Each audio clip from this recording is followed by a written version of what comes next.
ఒక ప్రాంతం ఆర్థిక ప్రగతిని ప్రభావితం చేసే అంశాల్లో పర్యావరణం ఒకటి. ప్రతి రాష్ట్రంలోనూ చూడదగ్గ ప్రదేశాలు, కట్టడాలు అనేకంగా ఉంటాయి.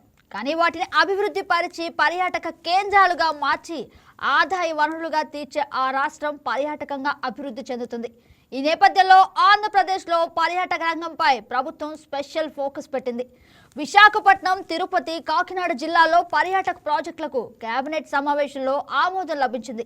అలాగే శ్రీ సత్యసాయి జిల్లా చీరాల, రాజమండ్రి ప్రాంతాల్లో కొత్త పర్యాటక ప్రాజెక్టులకు కూడా కేబినెట్ మంజూరు చేసింది.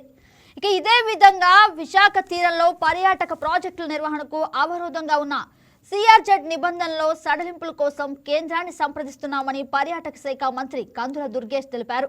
విశాఖను హబ్ అండ్ స్పోక్ మోడల్లో అంతర్జాతీయ స్థాయిలో అభివృద్ధి చేస్తున్నామని, సీ ప్లాన్, క్రూజ్ సర్క్యూట్, హెల్ టూరిజంపై దృష్టి సారించామని, అలాగే అడ్వెంచర్ యాంకర్ హబ్గా తీర్చిదిద్దుతున్నామని వివరించారు. ఇక విశాఖపట్నం పరిసర ప్రాంతాల అభివృద్ధికి 8,650 కోట్ల పెట్టుబడులతో 50 MOU ఒప్పందాలు కుదుర్చుకున్నట్లు మంత్రి తెలిపారు.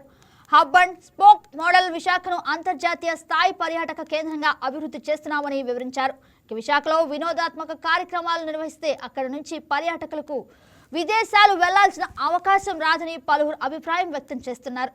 ఇక అదే విధంగా మనం చూసుకున్నట్లయితే సింహాచలం దేవస్థానానికి 54.4 కోట్లు, స్వదేశీ దర్శన్కు 2.0 కింద బొర్రా గుహల అభివృద్ధికి 28.87 కోట్లు మంజూరు చేసి పనులు వేగవంతం చేశామని పర్యాటక శాఖ మంత్రి వివరించారు.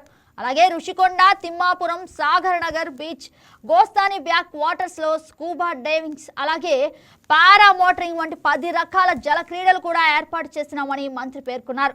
అలాగే విశాఖలో హాఫ్ ఆఫ్ డబుల్ డెక్కర్ బస్సులు సత్ఫలితాలు ఇస్తున్నాయన్నారు. Home stay policy, bread and breakfast విధానంతో 490 హోమ్ స్టేలు ఏర్పాటు చేశామని మంత్రి తెలిపారు. ఇక సిఆర్జెడ్ 19 అమల్లోకి వస్తే పర్యాటక ప్రాజెక్టుల నిర్మాణాలకు ఉన్న అడ్డంకులు తొలగిపోతాయన్నారు. అలాగే విశాఖపట్నం, అమరావతి, తిరుపతులను పర్యాటకులు హబ్గా తీర్చిదిద్దడమే కూటమి ప్రభుత్వ ప్రధాన లక్ష్యమని మంత్రి దుర్గేష్ స్పష్టం చేశారు.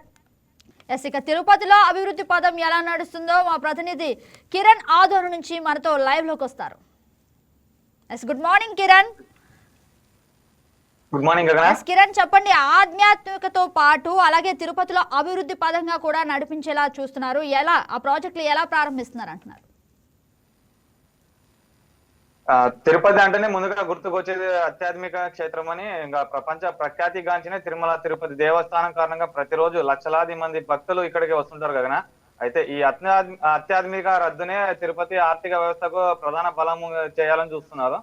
అయితే ఇప్పుడు తిరుపతి కేవలం పుణ్యక్షేత్రం మాత్రమే కాకుండా పరిశ్రమల హబ్ గా కూడా రూపుదిద్దుకుంటుంది. ప్రభుత్వం ఇండస్ట్రియల్ పార్కులు, ఎలక్ట్రానిక్స్ తయారీ యూనిట్లు, ఫుడ్ ప్రాసెసింగ్ యూనిట్లకు ప్రోత్సాహం ఇస్తుందని చెప్పుకోవచ్చు గగన. అయితే దీంతో ఉద్యోగావకాశాలు పెరుగునున్నాయి, యువతకు స్థానికంగా ఉపాధి లభిస్తుంది. ఇండస్ట్రియల్ అభివృద్ధి వల్ల బిజినెస్ టూరిజం కూడా పెరుగుతుందని చెప్పుకోవచ్చు గగన. అయితే అధికారిక సమావేశాలు, కార్పొరేట్ మీటింగ్లు, ఎగ్జిబిషన్లు వంటి కార్యక్రమాల కోసం ఇతర రాష్ట్రాల నుంచి వ్యాపారవేత్తలు వస్తుంటారు.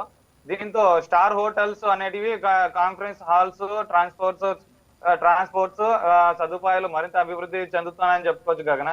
అయితే అలాగే రోడ్లు, రైల్వే, ఎయిర్ కనెక్టివిటీ కూడా మెరుగవుతుందని చెప్పుకోవచ్చు. తిరుపతి ఎయిర్పోర్ట్ విస్తీర్ణంలో దేశంలోని ప్రధాన నగరాల్లో కనెక్టివిటీ పెరిగింది. ఇది టూరిజం మరియు ఇండస్ట్రియల్ రెండింటికి ఉపయోగపడుతుందని చెప్పుకోవచ్చు గగన. ముఖ్యంగా ప్రభుత్వం పర్యావరణ పరిరక్షణపై కూడా దృష్టి సారిస్తుందని చెప్పుకోవచ్చు. ఇంకా ఇండస్ట్రీల పర్యావరణ ప్రమాణాలను పాటించేలా చర్యలు తీసుకుంటుందని చెప్పుకోవచ్చు గగన. తద్వారా ఆధ్యాత్మిక వాతావరణం దెబ్బతినకుండా అభివృద్ధి కొనసాగించే ప్రయత్నం జరుగుతుందని చెప్పుకోవచ్చు. మొత్తంగా చూస్తే తిరుపతి ఆధ్యాత్మిక కేంద్రంగా తన ప్రత్యేకతను కాపాడుకుంటూనే పరిశ్రమల అభివృద్ధితో ఆర్థికంగా ముందుకు సాగుతుందని చెప్పుకోవచ్చు గగన. ఆధ్యాత్మికంగా అలాగే అభివృద్ధి పదంగా తిరుపతి అభివృద్ధి చెందే అవకాశం అయితే కనిపిస్తుంది. Thank you Kiran, thank you for the update.